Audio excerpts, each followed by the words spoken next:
de la ciencia, del conocimiento, que ahora se hace muy fácil con el chat de efectos, el conocimiento, la ciencia, el conocimiento y el arte, porque el arte es justamente lo que va a hacer la diferencia del ser humano, que comprende el contexto y busca la solución al contexto. Y el día de hoy lo que vamos a ver justamente es de qué manera estos estudios grandes que se generalizan, ¿no?, en nuestro país, las encuestas nacionales, en general, nos dan una idea de cómo va el panorama y cómo no nos da idea de cómo resolver el problema. Nos da un panorama, sirve para algo, pero no nos sirve para encontrar los cambios que se tienen que dar al nivel de la interacción entre el proveedor del servicio, entre la práctica del cuidado de la salud y el cambio. No nos da.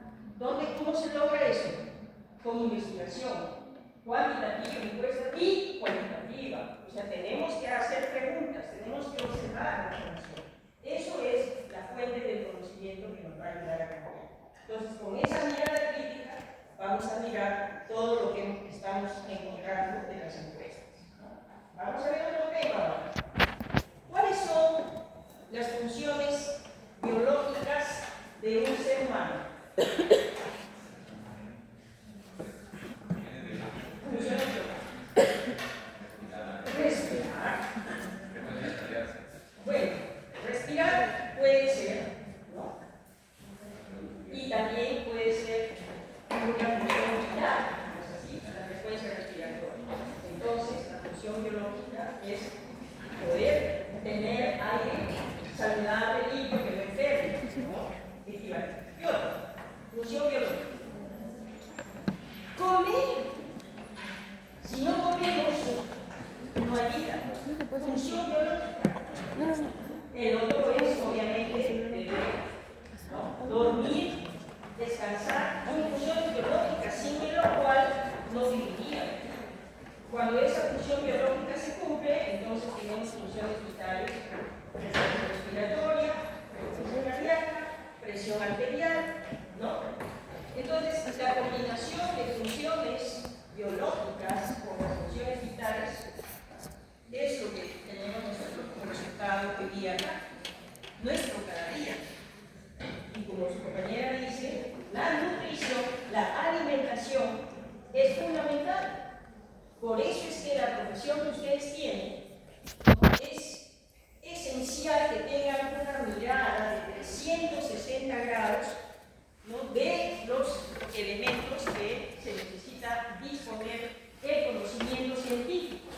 Porque ustedes no van a estudiar 360 grados todos los temas de nutrición, pero sí tienen que tener una orientación muy amplia de qué parte de todo eso que es el proceso de la alimentación y nutrición ustedes se encargan en el momento que ya son profesionales y están ubicados en el sistema.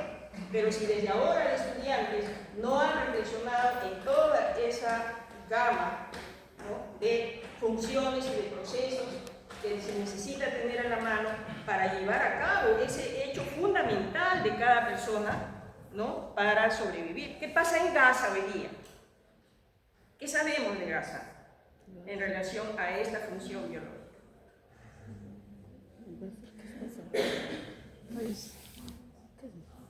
País de Medio Oriente, ¿no? Hay gente que tiene hambre, ¿no?, que no come. ¿Y a qué se debe que no pueda tener alimentos? A la guerra, a que le bloqueen la entrada de alimentos, qué sé yo. O sea, nuestra profesión tendría que estar mirando también mirándose en ese espejo, ¿no? Cuando lo primero que hay en Ucrania es que bloquean la salida de los barcos con cargamentos de alimentos para Europa, qué sé yo, o acá cuando sube la inflación y no se puede consumir alimentos. O sea, la mirada que un profesional de nutrición tiene que tener es de esa dimensión. Si bien es cierto, actuamos pequeño, cada día comprendemos un tema más, tenemos necesidad, especialmente en este mundo tan activo, globalizado, de tener las aristas de las antenas prendidas. Por eso es que he revisado bibliografía que les pueda interesar, que ustedes puedan seguir las pistas. Porque como hemos dicho también, el hecho que ustedes tengan una disciplina, es otra palabra clave el día de hoy, además de perseverancia, tengan una disciplina en su formación profesional, eso no quiere decir que es la formación profesional. Ustedes van a ir por muchos más rumbos, pero tienen que adquirir la disciplina. La disciplina quiere decir, yo no puedo llegar acá si es que no he recorrido este camino y estoy acá. La disciplina de hacer las cosas como se planifican, como se hacen, y la perseverancia. Esas dos cosas son una recomendación fundamental el día de hoy para mirar nuestra clase, ¿no? En esta primera unidad, de acuerdo a lo que hemos visto en el sílabo, tenemos la responsabilidad de tener una mirada amplia del proceso, ¿no?, de la epidemiología, de la ciencia de la epidemiología. Entonces hemos visto ya en sesiones anteriores, y esta es la tercera cuerda. ¿Sí? No, falta una. En donde vamos a mirar las perspectivas, inclusive al final, de la epidemiología nutricional. Con eso hecho, vamos a entrar a la segunda unidad, que son las medidas de la salud. La medición de la magnitud de la salud de la enfermedad. Ahí vamos a ver tasas, proporciones, etc. Ya vamos a ver, si no hemos tenido una mirada amplia, vamos a estar haciendo ejercicios por hacer. La idea de estas 4 sesiones es mirar qué cosa es lo que van a medir, qué es lo que van a no prestarle tanta atención, o sea, enfocar, y para que puedan las sesiones que vienen en la unidad de medición de la magnitud de los procesos, entonces ya ir con causa conocida. A veces puede ser que yo ponga algún ejercicio un poco más amplio, que parecería que no es para... ustedes hagan el favor, ustedes son profesionales, casi en 2 o 3 años van a salir fuera. Tienen que estar leyendo muchos de estos temas, porque no va a haber más oportunidad de tener esa unidad, ¿verdad? Sin más,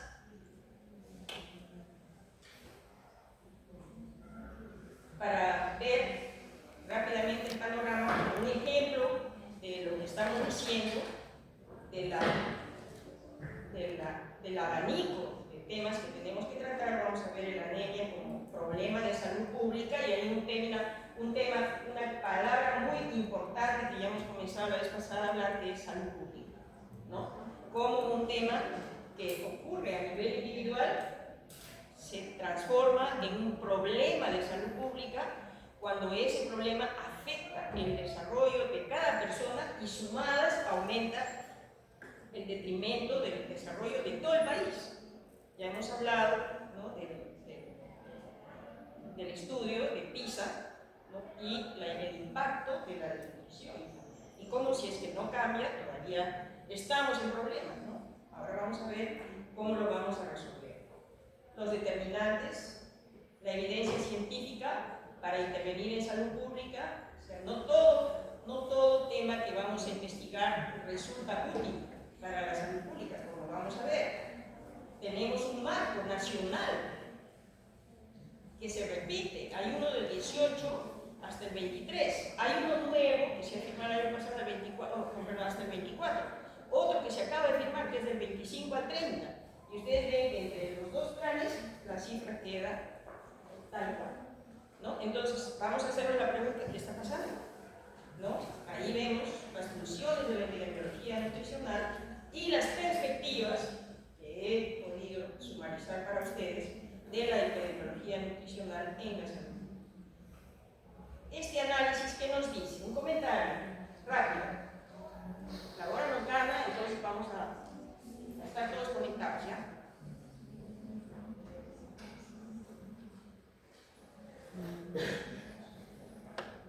¿Cuántos años de análisis? 14 años. Fuerte, por favor. 15.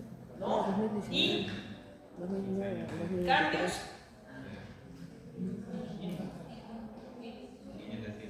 Nada, mayormente, ¿no? ¿Y cuántos ¿cuántas personas significan ese 43%?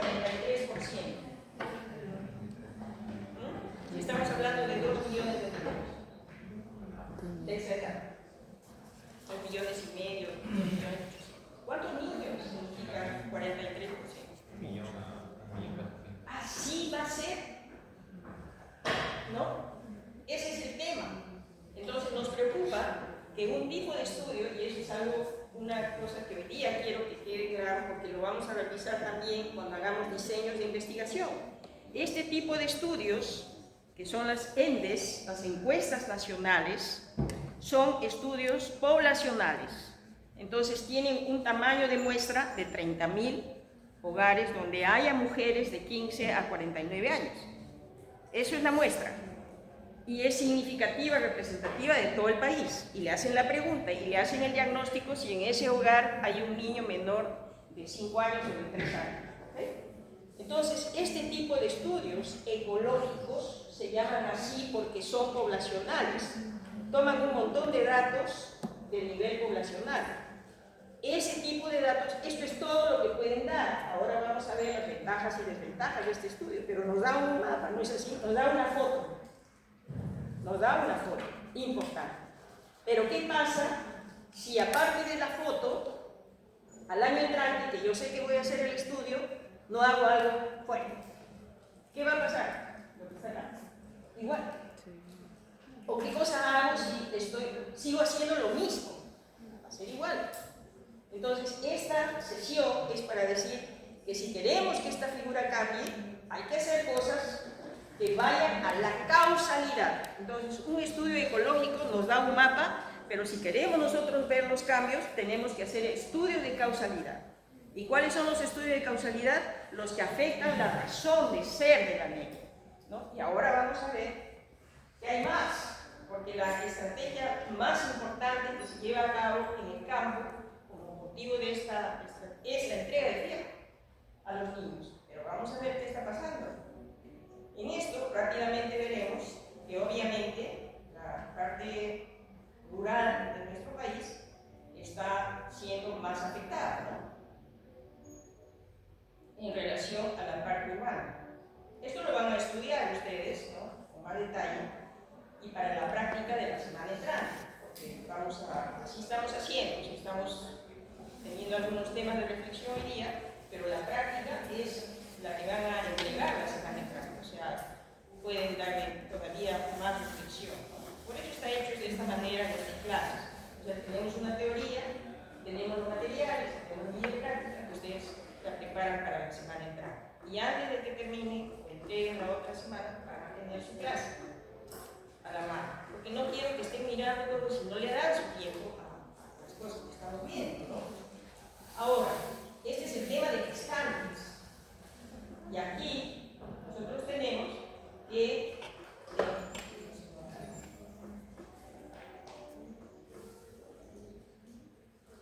19% en anemia total, 19% de las gestantes en esa muestra tienen anemia, ¿no? O sea, de 5 señoras que están gestando, una tiene anemia. Y nosotros en la clase pasada vimos que la doble carga, ¿no?, de desnutrición y malnutrición o obesidad de los niños dependía de los factores de la madre. Entonces, ella misma no está bien. Con motivo de la anemia puede tener posibilidades de menor respuesta si tiene una hemorragia y enfermar más. Y el bebé igual. Entonces, ese es otro dato que está en la encuesta, nos da una cifra importante, pero no nos dice la cosa. Esto es de los adolescentes o las adolescentes. Entonces, ¿qué pasa con las adolescentes? Ellas están teniendo recién las primeras, la menarquia, la primera regla y las menstruaciones que siguen al inicio de este signo de su madurez de salud reproductiva, ¿no? Entonces, todavía no ha terminado de madurar su sistema hematopoyético, no llega a tener los 18, 19 años que no se completa. Todavía está en formación y si ella sale encinta, nosotros estamos hablando que tiene más anemia que la gestante, ¿no?, de mayor edad. Bien. Entonces,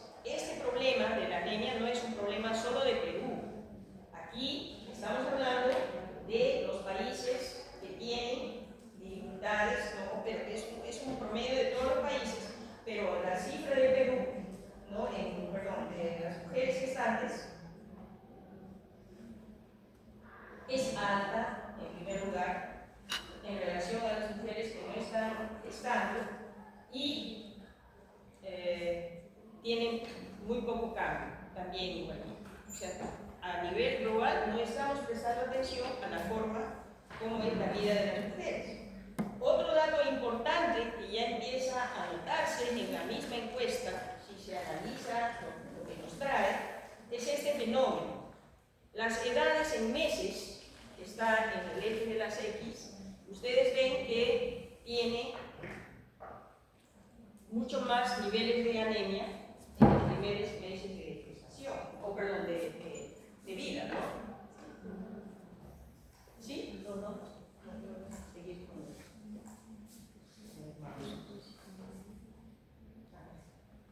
Ok, acá están entonces los primeros meses de vida, de 6 meses a un año más o menos, es donde las cifras están más altas. Los primeros meses de vida son los meses en donde hay más anemia. La vez pasada ya hablamos que antes de los 6 meses existe la hemoglobina fetal, ¿no?, que va disminuyendo, pero es la hemoglobina que recién nacido trae de la madre, ¿no? Entonces esa hemoglobina se va eliminando lentamente y va aprendiendo a formar su propia hemoglobina.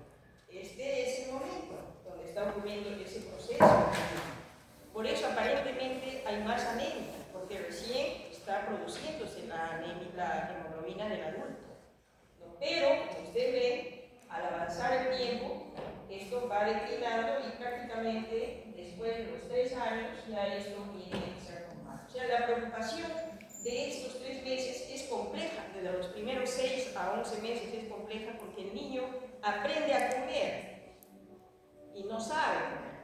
Tiene que prepararle muchas cosas, o sea, hay muchas razones por las cuales la anemia a esta edad es de esta forma, se comporta de esta manera, pero también si nosotros, sabiendo, ¿no?, que hay un fuerte componente de la lactancia materna, que es también tema de ustedes, empezamos a darle fierro antes de que se elimine su fierro fetal, estamos haciendo una interferencia con su fisiología, ¿no? ¿Cómo vamos a determinar cuánto interfiere? Con la investigación. Por eso es que estas láminas me parecían importantes que sirvan para reflexionar, porque está claro que es elevada a los 6 meses, afecta al 60% de los niños de 6 meses a 18 meses, y a partir de los años se reduce significativamente, poblacionalmente. O sea, esto es un proceso fisiológico. Lo importante es que sepamos identificar quiénes son realmente las que necesitan y cuánto de esta cifra es fisiológico, ¿no? Eso no va a venir solo con la investigación y con la causalidad. Entonces, acá hay 3 mensajes que sugiero que reflexionen y busquen más, y es que en lactantes, en países como el nuestro, la inflamación, o sea, el proceso debido a infecciones intestinales. ¿Por qué será? Por la causa, por la parasitosis, ¿no? La escalidad del agua infectada, ¿no?, produce inflamación entérica, ¿no? Por otro lado, la inflamación, la disfunción entérica ambiental, ¿no?, por las condiciones de salubridad en general, las infecciones respiratorias, las parasitosis, etc. Todas ellas, la inflamación en general, produce elevación de la epsilina, que es una hormona. La hormona, cuando se eleva, bloquea la absorción intestinal y el reciclaje de fierro. O sea, cuando hay problemas inflamatorios de esta naturaleza, se eleva la epsilina, y aunque le den fierro, no se absorbe. Y el hierro que se da, de todas maneras, en estas condiciones de inflamación, ¿no?, queda circulando e irrita más. Entonces, este nivel de información, de conocimiento científico, se da, ¿no?, en los laboratorios. Ustedes mismos seguramente van a investigar más adelante niveles de epsilina, ¿no?, cómo bloquea la absorción de fierro, etc. Pero la utilidad práctica de este concepto es que tenemos que ver que hay otras causas de la anemia, que no es solo el fiebre, no es solamente la falta de fiebre. Si es que es la inflamación por falta de agua, habrá que poner agua segura, ¿no? Si es que es por parasitosis, habrá que ver que junto con la higiene y el aseo tengan acceso a agua segura. ¿No es así? Y si hay otros problemas de micronutrientes, de vitamina B, malabsorción, habrá que dar. Pero ese conocimiento es el que nos lleva a encontrar la utilidad de estos estudios poblacionales y adicionar los estudios de causalidad. Entonces, bueno, como consecuencia de este trastorno por la nepsilina, poco llega a la eritropoiesis, que es la razón por la que se da el hierro. Entonces, aunque se está invirtiendo, ¿no?, en el Estado en el hierro, tenemos poco impacto poblacional por la falta de estudios de causalidad, ¿ya? La mitad de las causas de anemia, según estadísticas globales que ustedes van a investigar, la mitad no es por falta de fibra. La mitad. Bueno, y esto es prácticamente una fracción de la anemia, es por estos problemas de absorción, de aumento de la insulina que hemos estado comentando. Este cuadro es muy importante y quisiera que enfoquen en este lado. La consecuencia de lo que hemos venido hablando es que el buen estado del niño o la ausencia de la enfermedad es cuando hay un balance, ¿no?, del cuidado en general, y que hace tanto daño la deficiencia por alteración del sistema inmunitario, la violencia, resistencia patógena, etc. Hace tanto falta la deficiencia de hierro como el exceso. Entonces, esta curva, ¿no?, se hizo, está en un artículo que le he puesto acá, me parece muy importante, pero en base a unas investigaciones hechas por un investigador peruano, el doctor González, que hace mención a la evidencia que hay cuando hay falta de hierro, pero también cuando hay exceso. Entonces, el corolario es que el cuidado integral del niño, que escapa al quehacer del sector sanitario y entraña la actitud de la familia, de la comunidad, eso es lo que tenemos que perseguir, ¿ya? Muy bien. Hay un marco último de la Organización Mundial de la Salud para reducir la anemia. Ahí tienen la referencia bibliográfica, pero estos 6 elementos son los que se busca, ¿no?, lograr. En primer lugar, el empoderamiento económico de la mujer. ¿Por qué será la mujer? Que cuida, ¿no? Ella que tiene vínculo, ella que puede estar sin el papá, por supuesto, si comprende esta vinculación, va a apoyarla. Hay muchos padres que son también madres, ¿no? Pero tienen que comprender que esa relación de vinculación con el recién nacido, con el bebé, eso es lo que va a requerirse. Entonces, sin embargo, la mayor parte del trabajo acá es que ella tenga trabajo y que la sociedad aumente la conciencia de ese apoyo a la mujer. Los programas de salud y nutrición, como está claro acá, la disponibilidad de alimentos, la seguridad alimentaria, que hemos empezado a ver la semana pasada, la educación, agua, higiene y protección social. Esto no es nuevo, ya hemos visto los determinantes, pero cuando lo ve ya el llamado de la Organización Mundial de la Salud para ver este tema de la anemia, es cuando cada país se está comprometiendo, digamos, con diferentes medidas a hacer acciones integrales, ¿no? Entonces se resume en 5. ¿Alguien puede empezar por las de la derecha? A ver, tengo 3 manos. Tú, por favor, Max. Y yo digo. La anemia es una condición compleja que debe ser abordada con integralidad. Requiere un fuerte liderazgo y acción colectiva de muchos sectores. Muchas gracias, Max.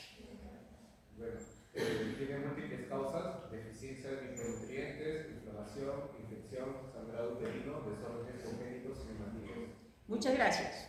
¿Alguien más quisiera seguir? Por favor.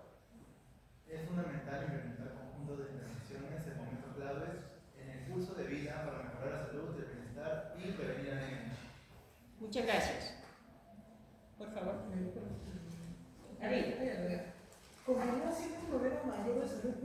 que afecta esencialmente a la niñez, adolescentes y mujeres menstruantes y gestantes antes, durante y después del parto. Muchas gracias. Por favor. Ha sido afrontada primariamente con enfoque nutricional que es crítico pero insuficiente. Todas las causas deben ser abordadas para prevenir efectivamente. Bien. Entonces, este es el marco de las intervenciones que se recomiendan ya ahora.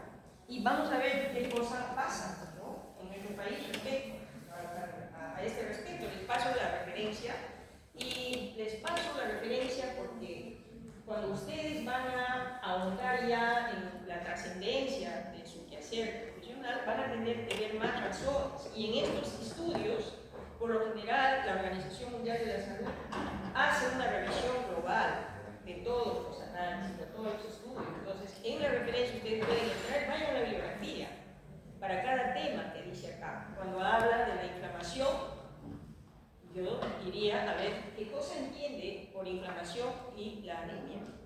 ¿Cómo es que son las evidencias que se han hecho en los diferentes países para decir que la mitad de las causas de anemia son inflamatorias del intestino? ¿Y qué es lo que hacen? ¿Qué han hecho los países que han bajado? ¿No? ¿Cómo es que esto se puede construir esa política? Pero antes de construir la política hay que construir todo un razonamiento, ¿no?, para que pueda ser eficaz en nuestro país. Ahí tiene la referencia bibliográfica. En respuesta a eso, nuestro país, están viendo la fecha, es que, bueno, ustedes tienen el enlace, ha salido en el año, este año, el 2024, acaba de salir, así, claro, desde el 24 al 30, ¿ya? Esta prueba, este plan reemplaza al otro que era del 18 al 23. Entonces, ahí viene el que sigue. Cuando vean, cuando vayan a googlear y encuentren el plan del 18 al 23, van a ver muchas cosas parecidas, pero ahí están los datos en la N, ¿no?, como no ha ido cambiando. Okay. ¿Qué pasó en el año 2024? A comienzo del año 2024. Hasta entonces, la cifra para decir que un niño tenía anemia, ¿cuánto era? 11 gramos por decilitro, ¿no?, de volumen. ¿Y qué pasó en esta fecha? Ajustó de 10.5 de 11 a 10.5, o sea, ya no era 11 gramos por decilitro. Ahora dijo no. Antes decía todos los que tienen 11 hasta 11.9, que lo otro es 12, ¿no? Entonces, hasta 11.9 eran anémicos. Pero todo el mundo empezó a decir, ¿cómo puede ser? Yo tengo el desarrollo, la cifra, la evolución, no puede ser investigación por todo lado. Entonces, la OMS estudió casi como 3 años todas las investigaciones y finalmente cambió. Entonces dijo, ya la cifra no es 11.9, es 10.5. Y cuando ha cambiado el umbral, se ha bajado, ya no considera 11, considera 10.5. Eso lo vamos a volver a ver cuando veamos la forma de cómo se establecen los umbrales. Además, ¿no?, ustedes ya saben que la forma de llegar al umbral es lo que define la causalidad, ¿no? Dice, yo no puedo considerar 11 como anemia, ¿no?, si es que el niño a esa edad está bien, está creciendo bien, sus funciones están bien, no altera nada. Entonces van estudiando, va bajando y dice, bueno, no es 11, es 10.5. Cuando ha bajado el umbral, y ahí les invito a que lean los antecedentes, cuando ha bajado el umbral, ¿qué ha pasado? Un buen número de niños que se consideraban anémicos, por esa corrección del número ya no son. ¿Qué les parece? Ya no son. Pero eso es una alegría, es una felicidad. Estaban mal medidos. Les hemos estado dando fierro cuando no necesitaban. Posible que alguno de ellos se pueda haber gritado más. Esa es la seriedad con la que tenemos que tomar las decisiones y los estudios. ¿Eso será un tema de ética?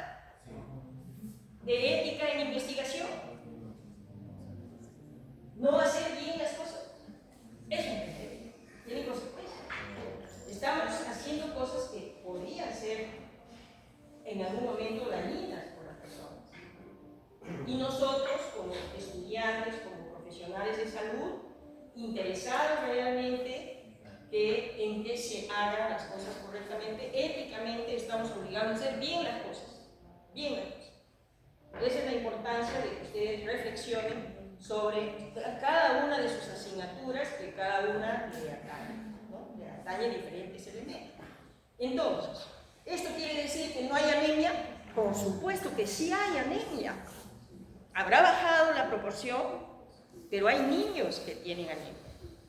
Y ya se sabe todo el daño que produce la falta de hierro, ¿no? En determinado momento. Pero sigue habiendo falta de hierro y sigue habiendo las otras causas. O sea, no, si bien ha bajado en números, qué sé yo, la cantidad de niños afectados, pero la anemia es importante. Con todo este corte, probablemente ya estamos en 35, ya no somos 41, somos 35, pero esos 35% son 35%. Y la vamos a aplicar, ¿no? La fracción de acuerdo para estimar al número de niños de nuestro país, la tercera parte, ¿no? Y sigue siendo las consideraciones en si son de 6 meses, si son de 8 meses. Por eso la conclusión de la Organización Mundial de la Salud tiene que decir las medidas para hacer estudios de causalidad tienen que ser apropiados a las edades. Un estudio de niños de 6 meses a 11 meses tendrá el mismo diseño que niños de 3 años a 5 años. No, ¿no es cierto? Porque por sus principios de epidemiología ustedes saben que se trata de tiempo, espacio y persona.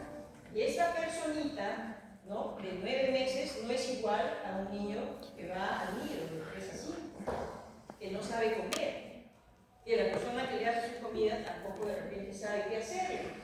Entonces las investigaciones son de caso por caso. Por eso les traigo esa reflexión, porque ustedes van a estar en su carrera enfocados en diferentes momentos, ¿no? Y su interés también como profesionales va a ser en diferentes poblaciones. Entonces, nuestras normas ya consideran, las normas que ha dado el Ministerio ya consideran todos estos cambios. Este marco normativo de la OMS ya lo tiene. Entonces, lo que nosotros tenemos que hacer es estudiar bien esas pautas, esas normas, leer bien la bibliografía, ver cómo nos interesa y hacer efectivamente parte activa de la gente que cambia, que usa, que hace que esa norma tenga vida, que no sea letra muerta, que le demos peso al estudio ecológico, tanto como a los estudios de causalidad que van a, estamos diciendo, ¿no?, que son los que van a hacer cambiar la figura de año a año. Porque si no hay estudios de causalidad, ¿qué va a pasar el año entrante? Vamos a encontrar el mismo resultado. Y eso es plata. Eso es comprar medicamentos, eso es pagar personal que vaya a las casas, que mira, que esto. Entonces, hay que ver si lo que estamos haciendo, si el concepto de anemia, que tiene este marco amplio de política, aplica al contexto territorial donde ustedes están, ¿no? ¿Y qué falta para que funcione ahí? El marco de la política es nacional, la aplicación es contextual. Nosotros estamos ubicados en el contexto. Entonces, el juicio crítico que ustedes desarrollen va a servir para que ese big picture tenga una aplicación y vamos a ver que sus investigaciones, sus estudios, qué sé yo, tengan relevancia a esa finalidad, ¿no? Estamos tomando el tema de la anemia, pero podríamos tomar el tema de la obesidad, el tema de la malnutrición, podríamos tomar el tema de la diabetes, cualquiera, ¿no? Pero estamos tomando esto porque hay bastante información y nos ayuda a ver. Ahora, volvemos al marco general. Podría tener injerencia en nuestro esfuerzo, digamos, este crecimiento de la pobreza rural urbana en Perú.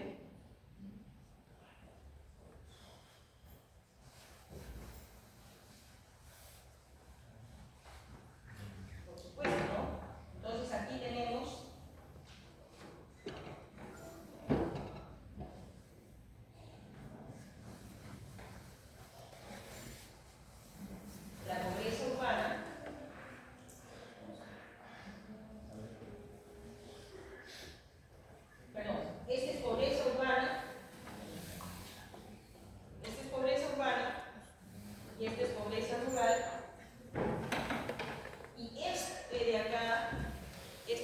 la primera, es la proporción de pobres urbanos.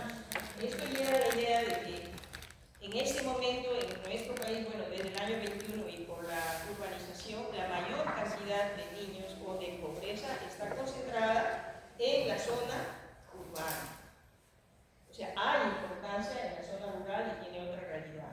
Pero acá en Lima, ¿no?, de 10 millones de habitantes y otras ciudades, ¿no?, más de 10.000 habitantes, estamos de 100.000, que son las ciudades consideradas urbanas, se concentra la mayor cantidad de pobreza. Entonces, esto nos lleva a pensar que nuestras estrategias tienen que tener en cuenta que la pobreza es algo que va a impedir que se cumplan las indicaciones o las medidas que nosotros podamos hacer a las personas respecto de lo que van a consumir.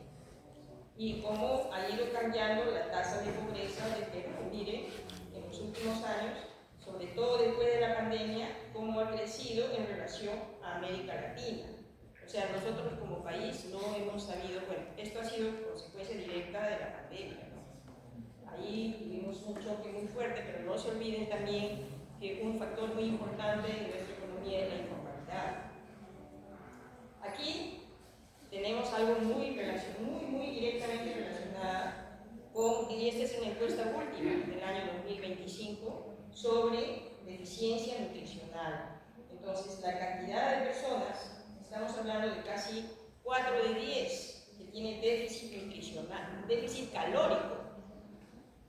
No comen bien, de calorías nada más, a nivel nacional, y en Lima y en áreas urbanas está más del 75% del problema, ¿no? O sea, para que puedan tener una idea de dónde y cómo y qué factores van a afectar. Igualmente, otros factores que ustedes tienen que tomar en cuenta para ver lo que está influenciando esta falta de la implementación de políticas o cómo lo tenemos que remontar es el porcentaje de empleo informal.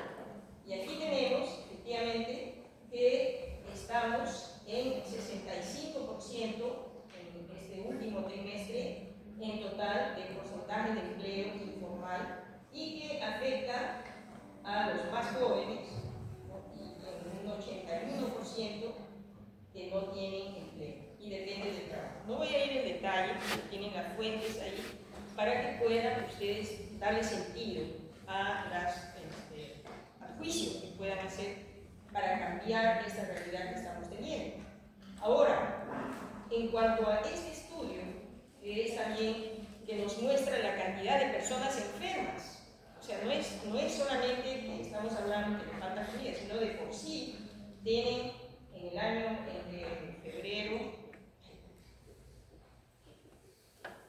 enero y marzo del 2025, tenemos 44 de 10 peruanos están afectados de una enfermedad crónica y de otras dolencias, ¿no? O sea, estábamos hablando la vez pasada de que no solamente tenemos pobreza, no solamente estamos en zonas urbanas, no solamente tenemos déficit calórico, sino ya tenemos problemas crónicos de salud, ¿no? Entonces, todo ese escenario configura el contexto en el cual tenemos que hacer las medidas, porque si no nos vamos a poder quedar tranquilos. No se olviden que somos sanfernandinos, somos sanmarquinos, somos disciplinados, somos perseverantes, queremos ver cambios con nuestro trabajo, ¿no? Queremos ser trascendentes. Así que esto es el cuadro en el que estamos. Ahora, para más simple, les he puesto este cuadro, porque lo que tenemos necesidad de tener, y este es un estudio del Banco Mundial, de por qué no avanzamos los peruanos, por qué nos hemos quedado estancados en el escenario global. Lean este estudio,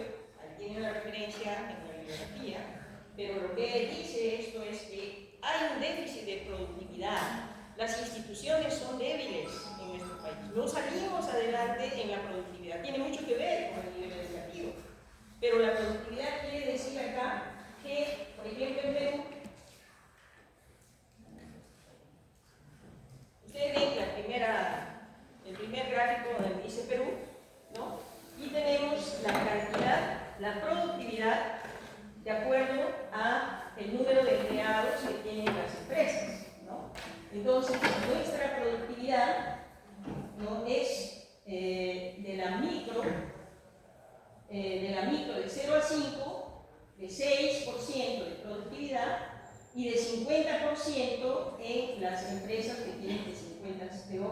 50 trabajadores. Pero en el otro cuadro dice, si bien es cierto que hay una productividad grande en las empresas grandes, que tienen de 11 a 50 trabajadores, vemos que las menos productivas son las que emplean la mayor parte de la fuerza laboral. O sea, la productividad es baja, pero esa productividad baja tiene la mayor cantidad de trabajadores. ¿Por qué? Porque no son trabajadores calificados, los sueldos son bajos, los estudiantes no, o los jóvenes o las personas no tienen calificación para buscar un trabajo en donde se produzca más, o sus emprendimientos son de menor calidad. Entonces, esto también nos lleva a pensar que el desarrollo de la tecnología, el desarrollo de nuevos productos, por más que estemos exportando a cantidades y le estamos sacando el cubo a la tierra, ¿no? Hubo unas irrigaciones de Olmos, ¿no? De Ica, de todos lados, mucha agua, mucha productividad, arándano, fresa, todo el mundo está comiendo cosas de Perú, pero nosotros necesitamos ver que esa productividad cree capacidad en los peruanos para que puedan encontrar soluciones a sus problemas, ¿no? No solamente sea la macroeconomía, sino también se desarrolle localmente. Ese es el marco de su análisis de esta sesión, ¿ya? Y acá entramos al tema de las mujeres, ¿no? Entonces acá tenemos, cuando decíamos, ¿quién cuida al bebé? ¿Quién? El ser humano que no es como otras razas, como otras especies, ¿no? Vivas, en donde se nace y los animalitos se ponen a caminar el día 1, ¿no? Acá si no se cuida el bebé no va a sobrevivir. Entonces es un proceso en el cual alguien lo tiene que hacer, decae la mayor parte del tiempo en la mujer. Pero aquí lo que se dice es que está unida, o sea, vive con alguien que puede apoyar la mitad. El resto está sola, ¿no? Y es jefa de hogar y eso está creciendo. Pero no solamente eso, las mujeres están casi en un 90% en zonas urbanas, o sea, menos mujeres, cada vez menos en zonas rurales. O sea, tenemos que prestarle atención en cómo llegar a estas mujeres. Y acá, estas 3 preguntas respecto de relaciones sociales, en esta encuesta que acaba de salir de la ENAO, que es la encuesta de las relaciones sociales del 25, se hace la pregunta, el porcentaje de mujeres que experimentaron violencia en sus hogares, intraparental, 34%. Porcentaje de dependencia económica de parte de su pareja, 28%. Porcentaje de mujeres víctimas de violencia psicológica ejercida por su pareja, 14%. Bueno, estos son datos que he extraído, la encuesta es mucho más grande, pero lo que nos llama la atención es que 3 mujeres de 10 no se puede mantener. Depende de que alguien les dé el dinero para comer, para cuidarse, para tomar decisiones. Entonces, en ese escenario, nosotros muy bonito vamos a diseñar lo que hay que hacer, qué sé yo, a ver quién va a cumplir. Entonces, el diseño de investigaciones cualitativas para que funcionen las medidas es lo que se va a imponer, ustedes van a aprender. Y de repente, en el método, en la sesión de repente desde ahora les voy a ir dando materiales de investigación cualitativa, porque la investigación cualitativa sí les va a dar los instrumentos para comprender las razones humanas por las cuales las mujeres no buscan producir más alimentos o no se educan, o cómo se puede educar, qué percepciones tienen en el desarrollo de su niño para motivarse desde adentro a cambiar, ¿no? Investigación cualitativa es algo que la gente de salud tenemos que acostumbrarnos más a hacer, ¿no? Ahora todo es cuantitativo, todo es cuadrado, todo está bien, está muy bien, pero tenemos que abrir espacio a los estudios mixtos, porque para medir los datos cuantitativos tenemos que saber qué vamos a medir. ¿Qué preguntas vamos a poner en la encuesta? Porque si seguimos poniendo las mismas preguntas de siempre, vamos a tener esos resultados que no cambian. Entonces, solamente la observación participante, el ir a las comunidades, hablar con las personas, nos va a decir, la hora de salida a trabajar es lo que define si el niño come o no. La hora de salida a la mujer. Entonces, ¿qué harán? Intervendrán en eso, ¿no? Pero tienen que crear la evidencia con un método de estudio epidemiológico correspondiente, ¿no? Creo que ya estamos ¿qué hora es? Son las 2:56. ¿Qué hora? 2:56.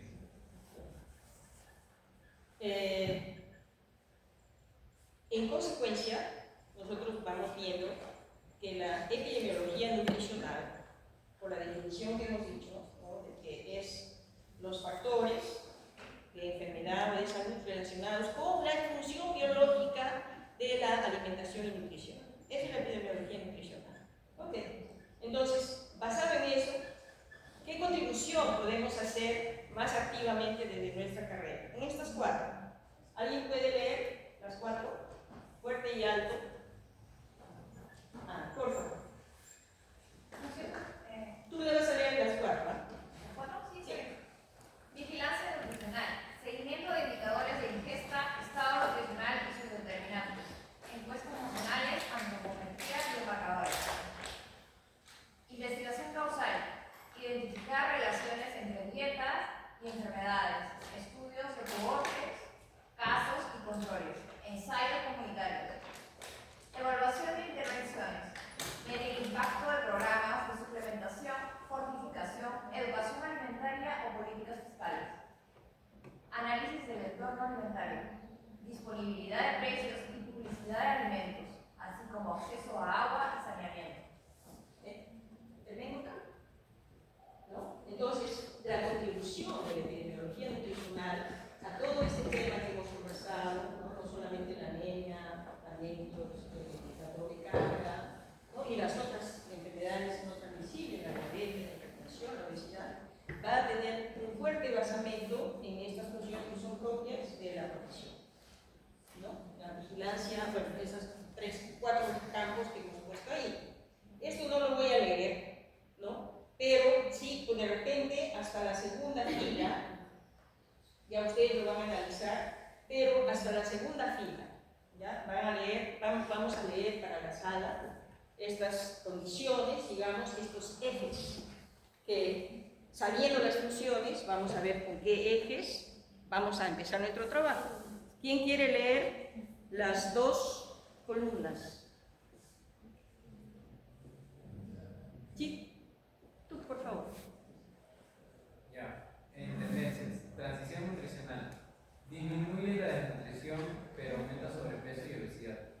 Doble carga de malnutrición, mayor prevalencia de enfermedades no transmisibles asociadas a la dieta. Luego, en determinantes sociales y ambientales, urbanización acelerada y cambio de estilos de vida. Globalización de hábitos alimentarios y oferta de ultraprocesados. Impacto del cambio climático en la alimentación. Luego, respecto a convivencia de deficiencias y excesos e incremento de costos en salud por enfermedades no transmisibles. Y en determinantes sociales y ambientales, desigualdad en acceso a alimentos saludables, marketing de alimentos poco saludables, vulnerabilidad de sistemas alimentarios. En oportunidades y líneas de acción, respecto a situación nutricional, programas integrados de prevención, promoción de dietas saludables desde la infancia.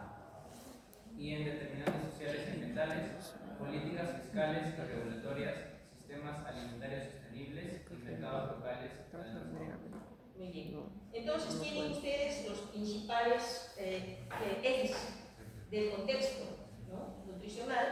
Tenemos las tendencias, lo que está apareciendo, la doble carga, la prevalencia de las no transmisibles, la globalización de hábitos alimentarios, etc.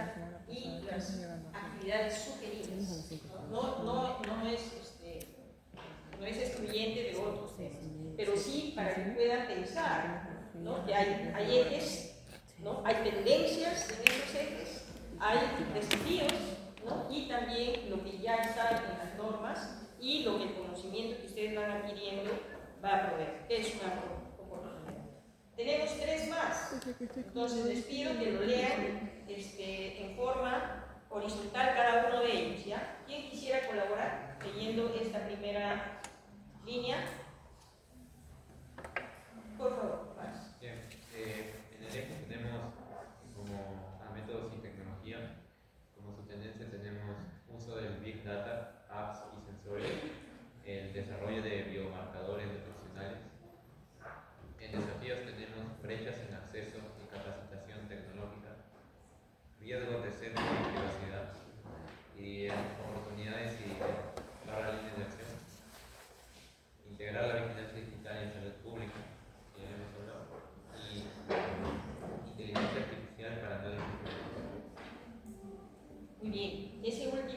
uso de la tecnología que está muy en boga ahora, nos va a ayudar sobre todo para ver las tendencias, ¿no?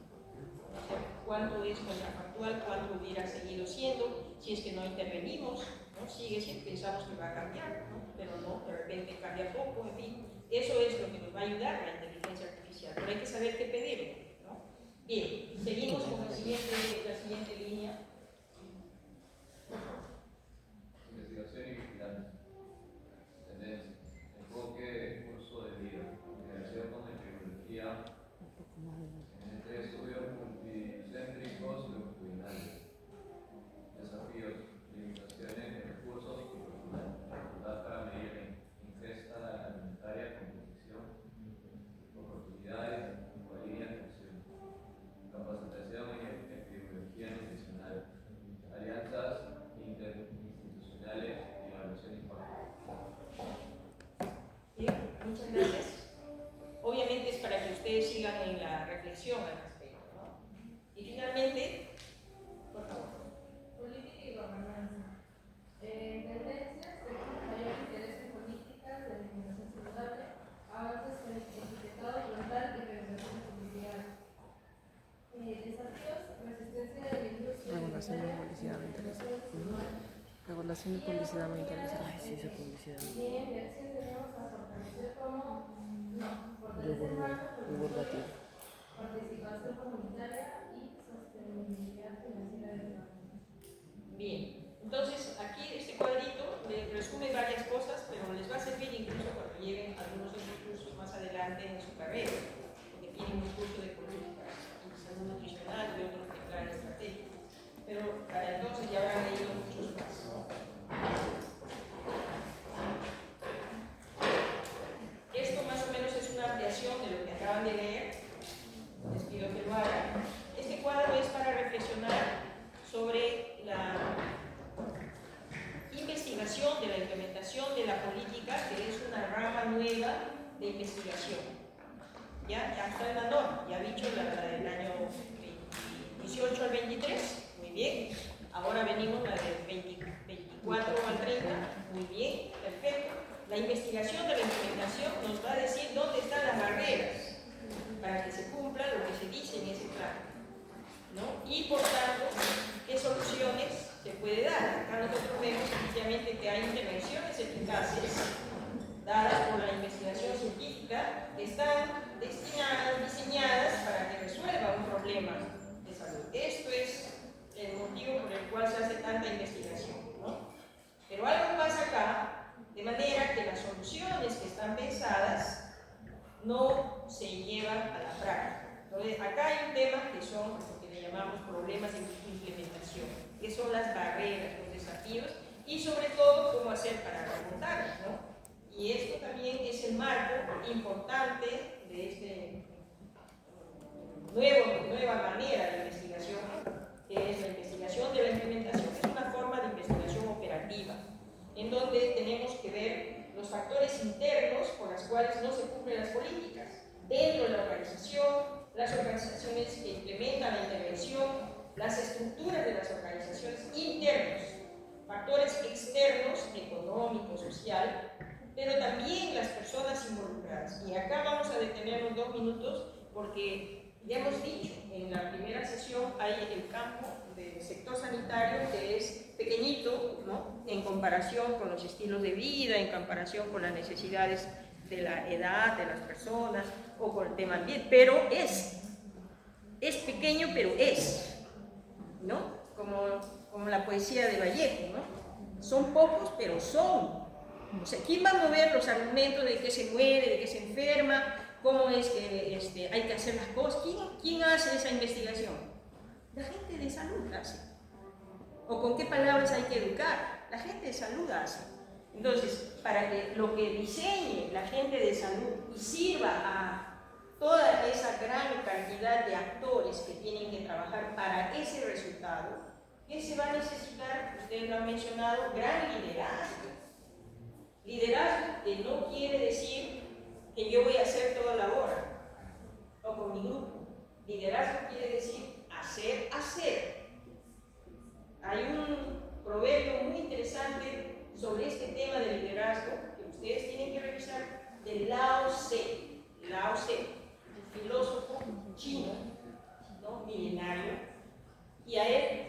decíamos, ¿no? Entre las enseñanzas que se dice que se debe a él. El líder va con la gente, vive con ella, cómo hace su vida, etc. Aprende de ella, trabaja con ella. Y cuando su trabajo de líder está hecho, la gente dice, yo lo hice. No dice, gracias al líder. La gente dice, yo lo hice. O sea, la transformación que ocurre en la persona, gracias a que alguien ha comprendido y ha hecho su trabajo. Cuando el líder hace su trabajo, el otro dice, yo lo hice. Gracias, ¿no?, a la señorita, al licenciado, gracias, pero yo lo he hecho. Si yo no lo hubiera hecho, esto no hubiera ocurrido. Gracias a todos, pero yo lo he hecho. Entonces, ese tipo de liderazgo es el que nosotros necesitamos aplicar, porque no podemos conformarnos con decir, no, no me toca, eso me toca, ya, ay. Si nos estamos en ese plan, somos parte del problema. Así que estamos viendo que la implementación y las personas al interno son, con sus capacidades de liderazgo que ustedes van a empezar a marcar, los que nos va a servir. Y los procesos, ¿no? Finalmente, la epidemiología nutricional para la salud pública, efectivamente, ¿quieres leer la conclusión final de esta sesión? Un poquito de conocimientos científicos sobre cómo la dieta